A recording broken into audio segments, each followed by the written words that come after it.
नमस्कार प्रिय दर्शकों, आप सभी का हमारे YouTube चैनल पर हार्दिक स्वागत है। दोस्तों, आज मैं लेके आया हूँ एक नई कहानी जिसमें आप देखेंगे कि मंदोदरी कौन थी, मंदोदरी का पूर्व जन्म किस में व्यतीत हुआ, दोस्तों इसकी शादी रावण के साथ कैसे हुई, क्या सचमुच रावण के मरने के बाद मंदोदरी ने विभीषण के साथ शादी किया था। दोस्तों कहते हैं कि मंदोदरी को जो सीता को उठा के ले गया था रावण, उसका युद्ध का परिणाम पहले से ही मालूम था। प्रिय दर्शकों, मंदोदरी एक बहुत ही ज्ञानी विद्वान लड़की थी जिसकी शादी रावण के साथ हुई। प्रिय दर्शकों, हिंदू पुराणों में इसका स्पष्ट वर्णन है कि किस प्रकार से एक अप्सरा जिसका नाम मधुरा था और वो पूर्व जन्म की मधुरा अगले जन्म में मंदोदरी के रूप में जन्म लेती है। दोस्तों, जो भी मित्रगण चैनल से नए जुड़े हो, चैनल को सब्सक्राइब करें और बेल आइकन को प्रेस कर ले। अब मैं आपको एक पूरी कहानी दिखाता हूँ कि मंदोदरी कौन थी, इसकी भगवान शिव के साथ कितनी आराधना थी, कितनी तपस्या करती थी और इसकी शादी रावण से ही आखिरकार क्यों हुई। दोस्तों, मंदोदरी को पहले से मालूम था कि सीता को जब ये उठा के लाया तो किस प्रकार से इसका विनाश होने वाला था। प्रिय दर्शकों, प्राचीन समय की बात है कि हिंदू पुराणों में वर्णित ये जो अप्सरा मधुरा नाम की थी, ये भगवान शंकर को बहुत ज़्यादा तपस्या करती थी, बहुत ज़्यादा पूजा आराधना करती थी। एक दिन ये मधुरा नाम की राक्षसी को, मधुरा नाम की अप्सरा को भगवान शिव से मिलने की जिज्ञासा हुई और वो कैलाश की तरफ चल दिया। प्रिय दर्शकों, कैलाश पर पहुंचने के बाद उस समय भगवान शिव समाधि में लीन थे तथा माता पार्वती वहाँ पर नहीं थी। ये जो अप्सरा है मधुरा, इसने भगवान शिव के साथ कुछ प्रेमालाप करने की सोची और उनके शरीर के साथ इन्होंने मस्ती करना चालू कर दिया और उसी मस्ती में इनके शरीर पर भगवान शिव के शरीर से जो भस्म थी वो लग गई। प्रिय दर्शकों, इसके बाद वो भगवान शिव के चरणों में वहीं बैठ गई। कुछ समय बाद माता पार्वती आती है और इस मधुरा नाम की अप्सरा के शरीर पर जब भस्म देखा तो भस्म देखते ही वह सब कुछ समझ गई कि इन्होंने मेरे स्वामी के साथ कुछ गलत किया है या इनको स्पर्श किया है। दोस्तों, पार्वती माता ने उनको 12 वर्ष का श्राप दे दिया कि जाओ तो मेंढकी का जीवन व्यतीत करोगी। प्रिय दर्शकों, जब श्राप लगते ही मधुरा नाम की अप्सरा माफ़ी मांगने लगी और कहने लगी, माता मुझसे गलती हो गई, मुझे माफ़ करें, मेरे श्राप को दूर कर दीजिए। पार्वती माता कहती है कि श्राप अब दूर नहीं होगा, लेकिन सही समय आने पर आपका ये श्राप दूर हो जाएगा और आपके किए हुए पुण्यों का फल अपने आप मिल जाएगा। प्रिय दर्शकों, ये मधुरा नाम की अप्सरा उसी समय मेंढकी का जन्म ले लेती है और ये धीरे धीरे वहाँ से रवाना हो लेती है।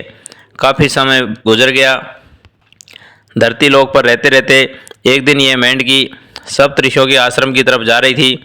उसी समय एक सर्प, जो कि भयंकर फन वाला था, काला नाग, इसके पीछे पड़ लिया और इस मधुरा नाम की अप्सरा के रूप में बनी हुई मेंढकी थी, इसको खाने का कोशिश कर रहा था। दोस्तों, मेंढकी आगे आगे और सर्प पीछे पीछे, इसी प्रकार से ये जो मेंढकी है अपना जान बचाने के लिए सप्तऋषियों के आश्रम में चली जाती है और अपना जान बचाने के लिए इधर उधर छिपती घूम रही है। दोस्तों, एक जगह ऐसी थी जहाँ पर चूल्हे पर खीर चढ़ी हुई थी। ये जो मेंढकी है खीर के बर्तन की तरफ एक तरफ चली जाती है, दूसरी तरफ से सांप इसका पीछा करता है। ये इसी तरह से खीर के बर्तन के चारों तरफ चक्कर लगाने लगी। सांप भी उस भगोनी के आसपास ही घूमता रहा। दोस्तों, जैसा कि आप सभी जानते हैं कि सांप की लंबाई ज़्यादा रहती है, तो सांप इस मेंढकी को खाने के चक्कर में उस खीर के अंदर गिर जाता है और गर्मा गर्म खीर के अंदर सांप मर जाता है। अब दोस्तों, ये जो मधुरा नाम की अप्सरा है जो मेंढकी बनी हुई है, अब देखती है कि जो ऋषि मुनि आएंगे इस खीर को खाएंगे या अपनी पूजा में यह सामग्री में शामिल करेंगे तो बहुत बड़ा अनर्थ हो जाएगा। दोस्तों, इस मेंढकी बनी अप्सरा ने उन ऋषि मुनियों का जीवन बचाने के लिए एक युक्ति सोची। इसने सोचा कि मैं यहीं छिप करके बैठ जाती हूँ और ऋषि मुनियों का इंतज़ार करती हूँ। जिस समय ऋषि मुनि आएंगे तो मैं इस खीर में कूद करके उनकी आंखों के सामने अपनी जान दे दूँगी। मुझे मरा हुआ देख करके वो लोग इस खीर को खाएंगे नहीं और इसको कहीं फैला देंगे। दोस्तों, कुछ समय बाद ऋषि मुनि अपनी आराधना से, अपनी तपस्या से आए और उन्होंने देखा कि खीर बन चुकी है। उसी समय ये मेंढकी धड़ाम से उन ऋषि मुनियों के सामने उस खीर में कूद जाती है और वो अपना जीवन का अंत कर लेती है। दोस्तों, अब ऋषि मुनि समझ गए कि ये खीर खराब हो चुकी है, हमारे खाने लायक नहीं है, हमारी पूजा के लिए नहीं है। अब उन्होंने देखा कि इस खीर को फेंक देना चाहिए। उन्होंने इस खीर को कहीं ले जा करके फैलाया। दोस्तों, उन्होंने देखा कि मेंढकी तो थी उनकी आंखों के सामने, लेकिन एक भयंकर काला सर्प जो कि उसमें पहले से ही मरा पड़ा था। यह देख करके ऋषि मुनि समझ गए कि इस मेंढकी ने हमारे जीवन को बचाने के लिए अपना जीवन कुर्बान किया है। दोस्तों, ऋषि मुनियों ने अपनी पूजा की विधि से, साधना से, तपस्या से उन्होंने जान लिया कि ये मेंढकी श्रापित थी और जो 12 वर्ष का श्राप ये लेके आई थी, अब हमको इसके द्वारा किए गए पुण्य कर्म का फल देना चाहिए। दरअसल इसने सप्तऋषियों ने इसे सुंदर कन्या के रूप में परिवर्तित कर दिया। और आप सभी जानते हैं कि साधु संत लड़कियों को आश्रम में नहीं रहने देते, इसीलिए उन्होंने महर्षि कश्यप के पुत्र मायासुर को ये लड़की सौंप दिया और उनसे कहा कि तुम इसका पालन पोषण करो। मायासुर ने भी इस लड़की को विधि के साथ में गोद ले लिया। प्रिय दर्शकों, धीरे धीरे ये लड़की बड़ी होने लगी। मायासुर और इनकी पत्नी जो हेमा थी, इन्होंने इनका नाम बदल करके मंदोदरी रख दिया। अब धीरे धीरे बड़ी होने लगी। दोस्तों, जो मायासुर जो राक्षस है, इसको राक्षसों का विश्वकर्मा भी कहा जाता है। कोई भी बड़ा से बड़ा नगर, कोई भी बड़ा से बड़ा महल ये एक रात के अंदर बना देता है। दोस्तों, अब मैं आता हूँ मंदोदरी कहाँ पे पली थी, कहाँ पे बड़ी थी। एक बार मायासुर ने अपनी माया से मंडोर नामक नगरी को निर्माण कर दिया, जहाँ पे ये लोग खुशी खुशी रहने लगे, पति पत्नी और ये मंदोदरी। दोस्तों, कहीं न कहीं मंडोर का नाम इस मंदोदरी से मिलता जुलता है, इसी वजह से मंडोर और मंदोदरी एक जैसे नाम हैं। अब दोस्तों, इनकी शादी कब और किसके साथ हुई, अब मैं आपको बताता हूँ। एक बार परम ज्ञानी विद्वान ब्राह्मण जो कि रावण मायासुर से मिलने के लिए यहाँ आया। अब दोस्तों, मायासुर के महल में अर्थात मंडोर के अंदर जब इन्होंने मंदोदरी को देखा तो देखते ही मंदोदरी इतनी सुंदर थी, इतनी परम ज्ञानी थी, इतनी तपस्वी थी कि रावण को देखते ही समझ आ गया और इसके साथ विवाह की शर्त रख दी। अब दोस्तों, मायासुर ने इसकी कुंडली देखवाई और देखी तो उनको ठीक नहीं लगा इनके साथ शादी करने का, लेकिन रावण के सामने मना भी नहीं कर सकता था। इस वजह से उन्होंने दबी आवाज़ में रावण से शादी के लिए हाँ कर दी। रावण पहले से ही शादीशुदा था, कई इनकी रानियाँ थी। दोस्तों, मंदोदरी भी कहीं न कहीं रावण के साथ शादी तो नहीं करना चाह रही थी, लेकिन वो अपने पिता की द्वारा दी गई आज्ञा को मना भी नहीं कर पा रही थी। प्रिय दर्शकों, मंदोदरी भगवान शिव की बहुत ज़्यादा पूजा आराधना करती थी। इन्होंने मेरठ में काशी विश्वनाथ का एक मंदिर है, जहाँ पर तपस्या करके भगवान शंकर से ये वरदान मांगा था कि मेरी शादी परम ज्ञानी तपस्वी विद्वान जो शक्तिशाली हो उसके साथ होनी चाहिए।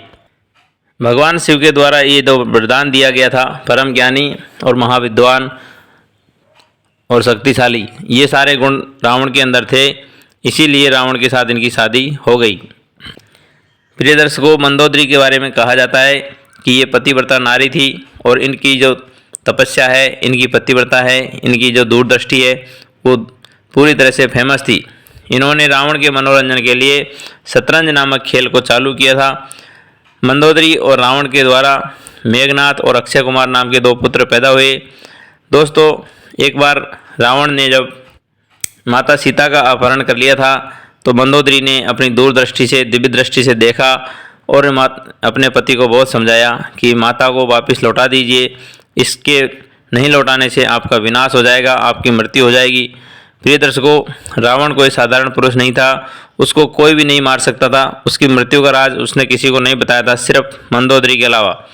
मंदोदरी को इन्होंने बताया था कि मेरी नाभि में दिव्य अमृत कुंड है, यदि कोई नाभि में मारता है तो मैं मरूंगा, नहीं तो मैं कभी मरूंगा नहीं। प्रिय दर्शकों, मंदोदरी को जब मालूम चल गया था कि इनके नाभि में बाण लगने से ही मरेंगे। प्रिय दर्शकों, कहा जाता है कि औरतों के मुंह में बात रहती नहीं है। औरत चाहे तो अपने पति को मरवा सकती है और चाहे तो उसको बचा के भी ले जा सकती है। यहाँ पर मंदोदरी ने भी वही किया।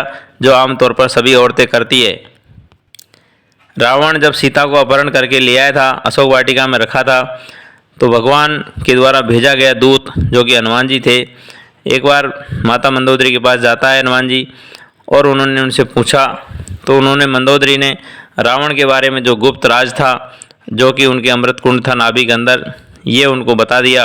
और ये उनकी मृत्यु का राज एक तरह से रावण का मंदोदरी के पास आया, और मंदोदरी ने अब आगे फॉरवर्ड कर दिया, अर्थात भगवान हनुमान को बता दिया।